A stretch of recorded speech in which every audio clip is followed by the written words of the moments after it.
Good morning. My name's Chris Goodwin from Results Driven Group, and today I want to talk about entrepreneurship and intrapreneurship training. Critical skills, especially during times of sort of COVID. Often people get entrepreneurship and intrapreneurship sort of mixed up.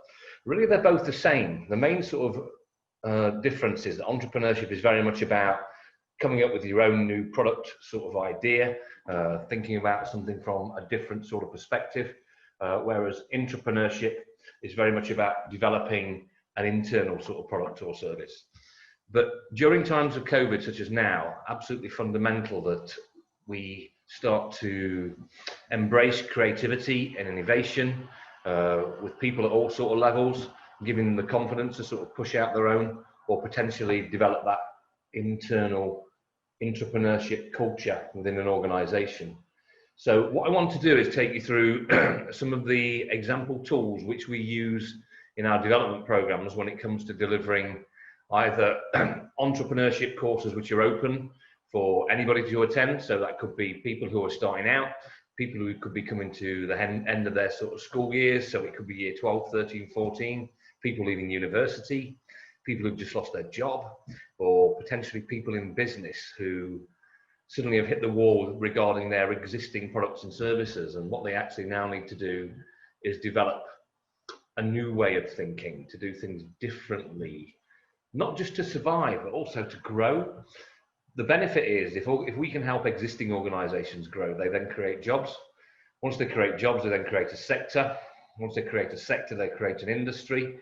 And then from there, it then starts to morph. So, for example, you know, when you look back, how many of you in the past have had a sort of Nokia phone? Whoever saw Apple coming?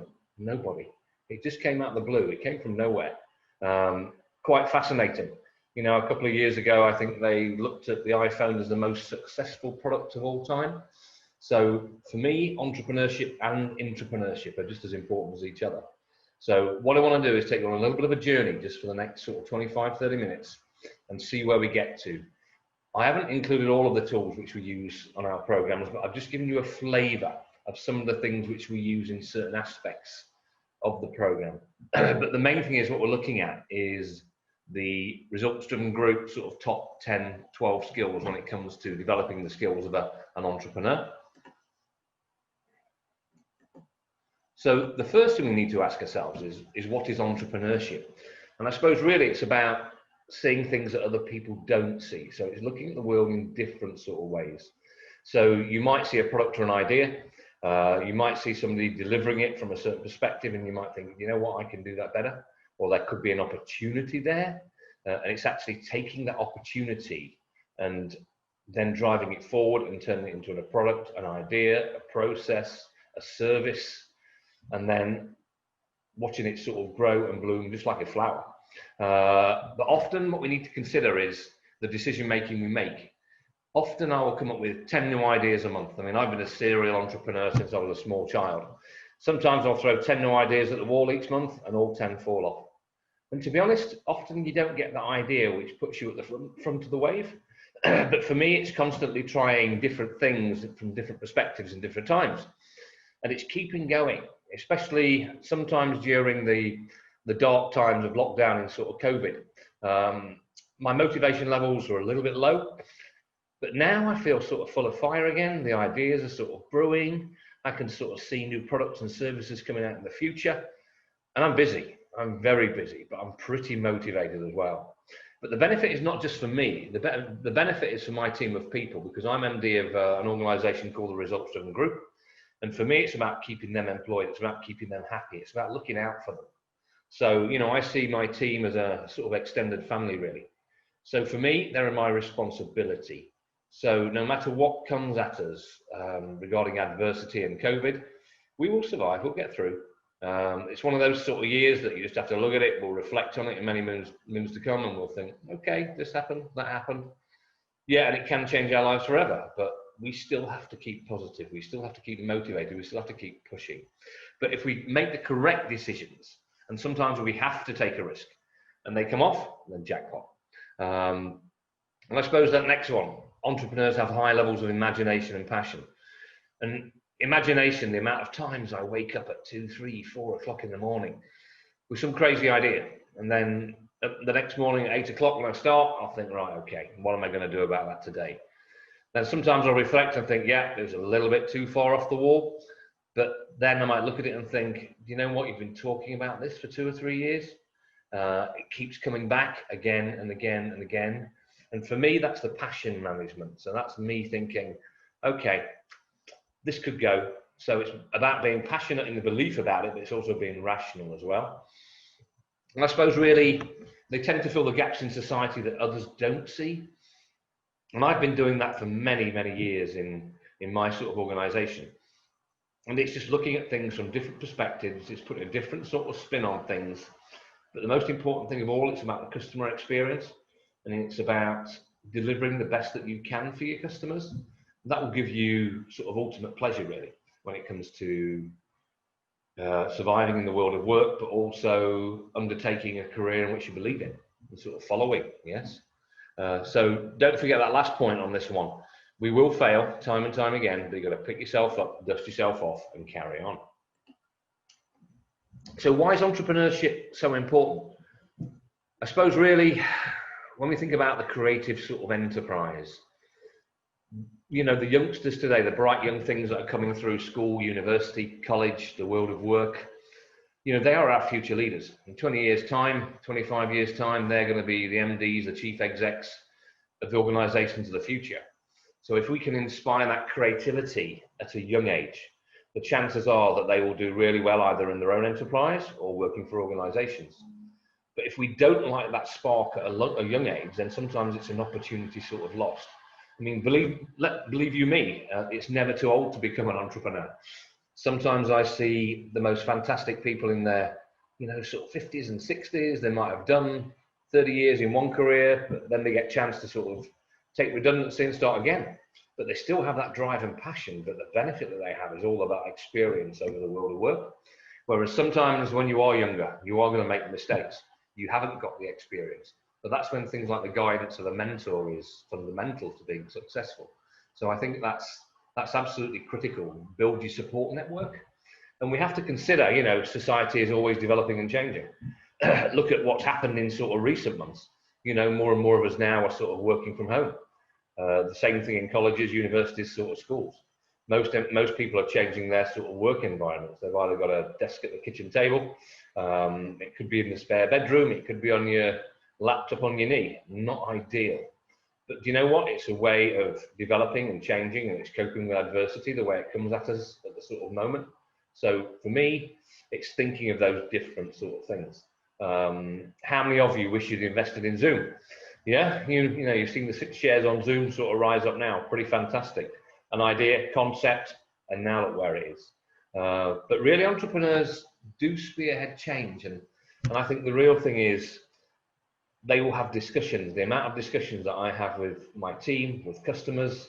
You know, I was in the Lakes with a bunch of fantastic delegates last week on the ILM Level 7 in coaching, and I let 3 of the delegates actually coach me in new products and ideas, because even as a managing director and as an entrepreneur, it's still important for me to bounce my new products and ideas off different people that have no bias, that have different ways of looking at things. And I think that's quite fundamental, is actually developing that sort of trust in other people you may not know to bounce ideas off, no matter how crazy they are. So what I would say is just keep thinking, keep trying, keep talking until you sort of hit the jackpot. And I suppose really, what does it mean to become an entrepreneur? To develop the art of becoming creative. And that's what we'll actually look at in a bit, the 12 core skills which you actually need to become more creative, but also to become more entrepreneurial or intrapreneurial within your existing organization. And for me, creativity is sort of everything. And I always remember listening to a program on Radio 4. It's called The Educationalist, and the story goes, it was about a head teacher went round to see children in a school at the age of 5, asked the question, how many of you want to be an artist?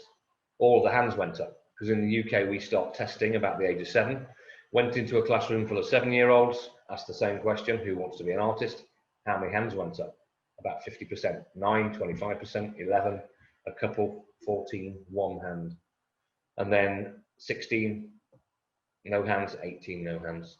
So just as an example, through the British education system, what we tend to do is drive out creativity by teaching you how to pass exams. Now, for me, it's fundamental. You know, when you think about how many questions the average sort of 5-year-old asks in a day, it tends to be about 45, and they normally start with why. When you think about the average number of questions the average 45-year-old asks in a day, it tends to be 5, because they've become less creative. So creativity is critical to this. And I suppose really that creativity then allows you to bring those new ideas and projects to life and actually try them, test them. If they fail, you pick yourself up again and you carry on. But also developing curiosity for change. If I do this, if I do that, what will happen? You know, if I start moving, where will it go to? And then eventually it becomes a way of life. Everything that you look at, you're looking at things from different angles, different perspectives. And that's quite important, you know, that you never stop thinking about it. And for me, I would say it's ingrained into my DNA and really important. But you can obviously tell by the way I'm talking, I'm very passionate about this sort of subject area. So really, when I think about entrepreneurship versus intrapreneurship, both are critical for global growth, in the sense of entrepreneurship. When you look at the UK, I think we're somewhere in the region of 80 to 90% of our businesses are small to medium-sized enterprises. That's people, you know, organizations with 1 to 250 staff. So a massive engine. So you imagine how many entrepreneurs are out there. So really, for me, we've got to push that more, especially with the jobs market being sort of tightened. So what we've got to do now is encourage entrepreneurship with those people facing, you know, adversity, especially when it comes to being made redundant or leaving school or university or college, and thinking, you know what do I do? So for me, this has never been more important. So we've got to push to get these types of programs out across the whole of society and encourage entrepreneurship. You know, we need to become an entrepreneurial nation again. We used to be, we've been there. So now it's just as important to make it happen again. But really, when we look at that in tandem, you know, the intrapreneurship piece within an existing business, and it's developing the same skills, same knowledge, skills, and ability that you need to be an entrepreneur, but it's developing that safe culture within an organization to be able to take risks. And for me, that's fundamental, because if we get that wrong, then what that means is organizations, if they don't change fast enough, they'll do the dinosaur thing. They'll sort of die, go away, people get made redundant, they won't resurge again. So there's 4 things that we sort of face here. So obviously we've got volatility. So we've seen that with sort of COVID, the changing world, the economy, you know, poor leadership from some of our respective prime ministers and sort of presidents across the world. We've seen, you know, which is disheartening. Uncertainty, which way do we turn? You know, they change their minds every sort of 5 minutes. So we have to be aware that when we live in this type of world, that we have to deal with this. But also complexity. So, you know, complexity of the changing rules in society, complexity of actually trying to have some type of normality in there. And then eventually, you know, that sort of ambiguity, you know, unknown unknowns. What's happening? Is it okay to go to the shops? Is it okay to meet my friends next door? Is it okay to go to the pub with friends? Is it okay to wear a mask or not wear a mask? So things are changing daily, and it's quite frustrating for a lot of us. But now is the time to sort of seize the day. And, you know, when we look at that famous saying from the sort of SAS, he or she who dares wins, and that's what it's about. So that's what we're going to look at. He or she who dares wins will win in the future. Okay, so the core skills to be an entrepreneur. So the first thing we look at is curiosity. You need to be curious. You need to look at things from different perspectives. Time management, you need to be able to create the time to think in that curious way, to become more creative. Project management, you need to be able to manage the project from initial concept or idea right through to sort of project evaluation at the end and sort of thinking, right, okay, did that one work? That's strategic thinking. That's looking at the world from different ways, and it's thinking, what sets me out from my competitors? How do I need to do things differently? Then we have that sort of efficiency. How efficient are we in our decision making? Is it good, bad, ugly? Communication. We have to learn to communicate in people's currency. That's fundamental. But then branding, how do we want to be perceived in the world? How do we want to be perceived when it comes to sort of coming across and being perceived by our customers, by our colleagues, by our peers? But then resilience, that bounce back ability, that's fundamental, that skill set, especially in these current times. The ability to network, it's not just about online. It currently is at the moment, but in the future, we will have to do the face-to-face stuff when things drop back to some type of normality. Then finance management, there's no point in having the most fantastic idea in the world and not be able to manage the numbers. And then finally, we then start to look at sales. How are we going to get the product out there? How are we going to promote it? What sort of blockages will we come up against? And then finally, to the future, what next? What do we need to do to sort of scale up? So first thing we need to think about is curiosity. And this is fundamental. So eliminate "I'm bored" from your sort of vocabulary. Find time to look at things and do things in different ways. Surround yourself with creative people. Search for the positive in all situations. So no matter how negative you're feeling and how bad things are, there will always be a positive. There'll be an opportunity. So for example, for people who get made redundant, the first thing I say to them is what is something you've always wanted to do? Ask that question. Once they then think, right, okay, now I can do anything, it's either retraining, upskilling, or potentially trying to pursue a career again. Question everything. Sometimes we worry and we sort of panic. So my mantra there is question everything and accept nothing. Then also shake the tree. Do something different in the sense of, you know, speak to people in a different way, trying approaching a problem in a different way, try using creative problem solving tools, kind of developing a new persona, and finally conquer fear. Build your confidence, sort of move forward. So, you know, you can sort of believe in yourself or try new things you've never done, learn a new language, a new skill, whatever it takes to sort of, you know, set that fire to that curiosity sort of piece. Next thing, sort of time management. And this is just one of the tools which we use, you know, in time management. So we look at the Eisenhower sort of matrix. So what's really interesting here, if it's urgent and important, you know, do it first. That's critical. You know, if it's urgent but not important, then sort of delegate it, yes? You know, delegate it to a peer, a colleague. If you haven't got people to delegate stuff, members of your family, friends. If it's important but not urgent, then schedule it. That could be something further down the project. And then not urgent or important, don't bother with it. Just put it to one side. You have to have the ability to be able to create time to become an entrepreneur. If you can't create the time, then you'll fail, I'm afraid. Next thing is project management. But it's not just about managing the project. Where most people go wrong, most entrepreneurs and intrapreneurs, is when it actually comes to evaluating the project. So really, when I love the traffic light one here, you know, what should we stop doing? What do we need to consider adapting for future use? What did we do well that should be continued next time? In training, we tend to use the 3 C's ending. What things are you going to cease, commence, and sort of continue? And we always have to do that in every single project or idea which we look at. And for me, it's very much about washing your hands at the end of the sort of process and thinking, right, okay, what did we learn from that? What would we do differently next time? You know, we ran our first face-to-face socially distanced course in the Lakes last week. And on the Thursday evening, I said to the delegates, you know, what can we prove regarding our safety measures regarding COVID next time? And we had a really good discussion. The sort of 20 minutes, half an hour. I learned a hell of a lot. So I think feedback from the people around you is fundamental, especially when we're facing uncertain times. So key skill 4, very much about that strategic sort of thinking. And for me, when we actually start looking at the sort of Griner curve, what we have is growth through sort of creativity. That's phase 1. But the things you'll come across here is the sort of leadership crisis. How do we handle this within the business? You know, what do we need to do? Who is actually leading the organization? Next thing we look at in the sort of phase 2 is growth through sort of direction. Are we going the sort of correct way? Do we need to change what we're doing? 4, as the organization gets sort of bigger, you know, growth through delegation. Do we have the correct people around us? Do the people who we want to delegate to have the correct skills to delegate down to? And then as we start to go further, 4 is growth through coordination and sort of monitoring, yes? That could be staff crisis. Do we have the correct sort of people in the organization? Do we need to outsource certain things? 5, it could be growth through collaboration. That could be with manufacturers, it could be with the universities.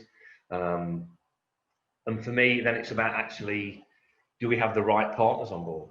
Fundamental questions you've got to ask yourself. And then finally, when we think about growth through extra organizational solutions, so potentially this could be the unknown sort of crisis that you face in the future. Will the market change?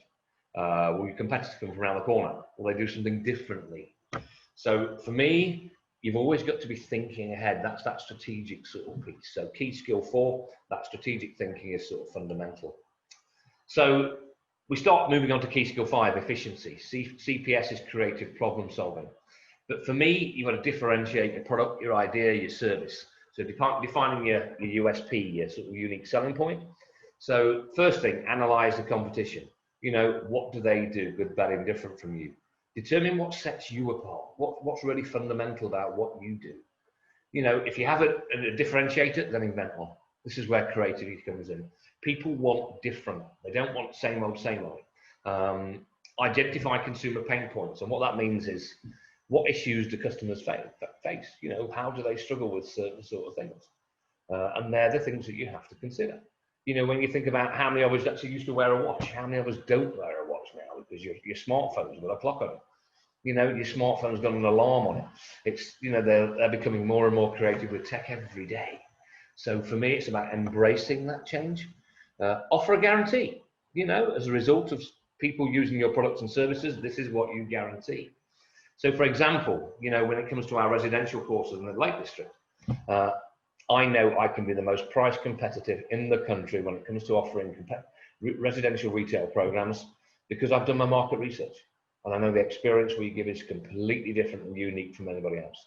And I actually challenge people to go out there and find the same product, the same service for the same price. And if they do, I will refund them the difference.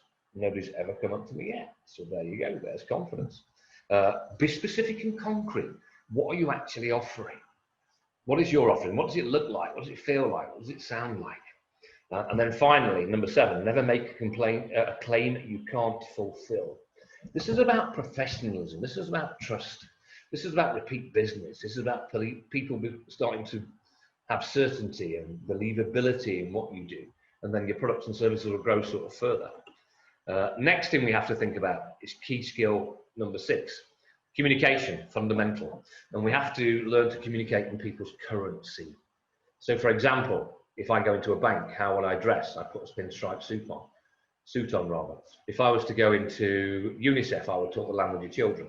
If I was to go into the NHS, I would talk the language of care. So it's very much about changing your communication style according to the audience. And it's the same thing when it comes to promoting your products and services. So key skill 7, branding. So this is about your personal branding. How do you want to be perceived within your audience? So for example, if you manufacture toys, how do you want the market to perceive you? Are you perceived as being innovative and sort of creative? And it's all about the features and benefits and the values that you have. So what are the features of working with Chris Goodwin? What are the benefits of working with Chris Goodwin? What is his core values? And overall, what's your brand essence? So for me, it would be very much about developing people. That's what we do. That's what people know me for. And also 2 other mantras: evidence-based decision making, and if you can't measure it, you can't manage it. So this resilience piece is absolutely fundamental. This is the bounce back ability. It's amazing how many people become deflated when something goes wrong because you won't always get it right first time. You might have to try 50 things to actually get it right. So really, for me, it's about visualizing that positive sort of image of the future and thinking, right, okay, now I'm here, 6 months time, I'm going to be up here. But goal setting is critical as well. So this is what I want to achieve. That's why we underpin everything what we do with coaching, but also having that desire to achieve those goals. It's okay, set a goal. If you then don't go ahead and do it, it's a bit of a waste of time. You'll really struggle then to become an entrepreneur, or an entrepreneur, you're better off just pushing a normal job. I suppose the next thing we then look at is sort of empathy and compassion. It is important, but really what it's about is we don't have to worry about what everybody else thinks. We just have to push through and, you know, just keep sort of going. So that's fundamental. We're aware of what's happening in the world around us, but we still have to sort of keep moving. And then that final one, resilient people don't think of themselves as victims. They focus their time and energy on changing the things they have to control over. So for me, there's one mantra here. Just look at what you can affect. So what can you actually affect? Yes. That way you'll be successful. 9 is networking. So often when you meet somebody for the first time, it could be via Facebook, it could be via LinkedIn, Instagram, Zoom, Teams, whatever sort of medium you're using. What we often do, what's the first thing we tend to do? We tend to talk about ourselves. It's not about talking about yourselves. It's about the you, Graham. Tell me about you. Tell me about your projects. Tell me about your ideas. Tell me about what you want to achieve here. So for me, that's about developing the rapport piece, which is sort of fundamental sort of going forward. And then it's about the art of sort of working a room. So for me, about working a room, it's about looking for the opportunities when you can then go and talk to the key people that you need to speak to, which is sort of fundamental when it comes to be able to get a return on investment and networking. 10, finance management. So we start looking at return on investment, return on expectation. And put quite simply, return on investment, if I invest £100 on a product, what do I expect my return to be? So for example, in year 1, if I invest £100 into a product, will I expect to get £50 return, £100 return, £5,000 return? So that's very much about thinking how much you've got in one hand and how much you want to get out the other hand. Return on expectation is thinking, I've got a brand new product or idea, I've got a sum of money I want to invest. So let's say I invest £100 in a new product development. This is what I hope I will achieve. So it's not guaranteed. So that's the main difference in between ROI and sort of ROE. So fundamentally, when it comes to understanding your numbers, think Dragon's Den, think about the questions they ask. And then finally, sales. So you are going to come across resistance because people will always be questioning you. They'll always be challenging you when it comes to thinking about things in different sort of ways. So, you know, I might be selling a new type of, I don't know, health product. And one of my potential buyers might say, well, that's the same with blah, blah, blah soup. Then you might have to say, right, okay, let's stop. Let's wind it back. Let's clarify what we're talking about here. This is why my soup is different from your soup. These are the benefits. This is why it stands out. Organize your ideas, communicate it in their currency so they can see the benefit of actually undertaking or buying your soup rather than something else. Proceed, say, well, let's try it. You know, let's just run it for a month. You know, we'll take the hit for promoting that product for the first sort of month. Examine your progress. Are people taking to it? People liking it? And then so on. So for me, if you can deal with the actual resistance when it comes from people buying your products, you'll be even more successful. But that's about knowing your product intimately, what it can and what it can't do. And then finally, to the future, how do we sort of scale up? And this for me is very much about thinking, right, okay, we've got to the stage, we've launched a product, some people have tried it. How do we then start to make it move? So processes within the organization, keep them as simple as possible. Focus on delighting your customers, collect customer feedback. I think now we're over 2,000 reviews at 4.7 out of 5. So pretty good, 94% on our customer base across all of our product range. So we have to put a lot of time, effort and energy for maintaining a review score of that sort of high. Invest in your employees. You know, you actually have to invest in your people. If you invest in your people, they will come with you all the way. Stay tuned into your business. Don't go away and think, okay, it's working now, now's the time to play. No, keep very close to the ground. There are no shortcuts in scaling, so you have to do it properly. You know, this is where mentoring and coaching come in. So seek that business mentor, seek that personal coach. And it's okay to ask for help. Don't be afraid to do that. That's absolutely fine. Time is a precious commodity, so please do spend it on the things that are going to work for you. But also learning to say no. You can't be all things to all people. And then, you know, finally grow by the data. So forget speculation. Let's just concentrate on the sort of numbers. So hopefully this has given you an idea of the sort of tools and skills which you can use when it comes to becoming an entrepreneur or an intrapreneur. But these things we need to think about. We do need the leadership and vision to be able to do things differently. We have to be creative and innovative. We have to be able to motivate and inspire our people. If we don't bring our people with us, it's never going to work. But also, we have to have the ability to be able to flex as and when the wind changes, and it does it on a daily basis at this current moment in time. Belief, trust in ourselves and others. If we've done it before, we do it again and again and again. And I suppose the discipline and determination to keep going when facing adversity. So that's picking yourself up, dusting yourself off and saying, right, bring it on. But the final piece is quite funny. Certainty that we are taking the right path with our ideas. You know, will it work? And then finally, just to sum up, which path will you take? So really, if this is of interest, you've got my contacts below. But thank you for listening. Much appreciated.